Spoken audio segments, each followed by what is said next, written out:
Bonjour à tous! Tout de suite, nous allons voir comment utiliser un moteur de recherche. Nous verrons de quoi il s'agit, comment faire une recherche et comment se présente l'interface de l'outil. Un moteur de recherche est un outil qui permet de faire des recherches sur Internet et qui référence automatiquement les pages web se trouvant sur le réseau Internet. Il en existe plusieurs. Bing, qui appartient à Microsoft, Yahoo ou Qwant, mais nous allons aujourd'hui nous arrêter sur Google. La première étape, c'est d'ouvrir le navigateur web que vous utilisez, c'est-à-dire l'outil qui permet d'utiliser le web. Pour être plus précis, ce type de logiciel permet de consulter le World Wide Web, www. Ici, on va utiliser Google Chrome, mais vous pourriez également utiliser Firefox ou Internet Explorer. Une fois le navigateur ouvert, vous voyez au centre une barre de recherche. Google Chrome utilise aussi la barre d'adresse comme barre de recherche. C'est ici que vous allez taper votre requête. Prenons un exemple. Vous vous demandez comment réduire vos dépenses d'énergie. Pour ça, vous allez renseigner les mots-clés qui décrivent votre recherche. Par exemple, ici, nous allons écrire « économie d'énergie ». Soyez simple et concis. Il n'est pas utile de faire de longues phrases ou de poser des questions. Vous pouvez affiner votre recherche en ajoutant d'autres mots-clés. Par exemple, « économie d'énergie, isolation ». Puis vous appuyez sur la touche « Entrée » de votre clavier. Vous pouvez voir le nombre de résultats correspondant à votre requête ici en haut à gauche. Vous parcourez ensuite la page des résultats de recherche, appelée aussi SERP, Search Engine Results Page.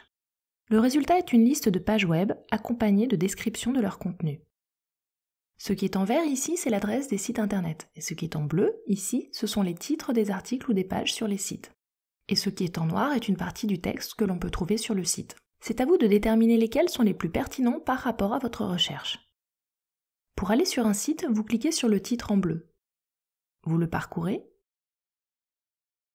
et vous revenez en arrière avec la flèche Retour. En descendant en bas de la page, vous cliquez ici pour accéder à d'autres résultats. Les résultats sont classés par catégorie. Tous regroupent l'ensemble des sites internet qui mentionnent votre recherche. Images vous permet de voir toutes les images en lien avec votre recherche. Idem pour vidéo. Si vous souhaitez faire plusieurs recherches simultanément, vous cliquez sur le plus ici afin d'ouvrir un nouvel onglet. Vous pouvez passer de l'un à l'autre très simplement comme ceci. Sachez que la barre de recherche vous permet d'accéder directement à un site si vous avez son adresse. Il vous suffit de la taper. Par exemple ici, www.simplon.co, puis vous cliquez sur la touche Entrée. Les croix ici vous permettent de fermer les onglets ou bien directement la fenêtre du navigateur. Précision importante avant de se quitter. Sachez que tout le monde peut mettre en ligne des informations sur Internet. C'est donc à vous de faire le tri et d'être critique quant à celles que vous trouvez. Pour ça, vous pouvez vous demander qui est l'auteur du site. Est-ce un particulier, un professionnel ou un organisme officiel? Et quel est son objectif? Vous vendre quelque chose ou vous informer?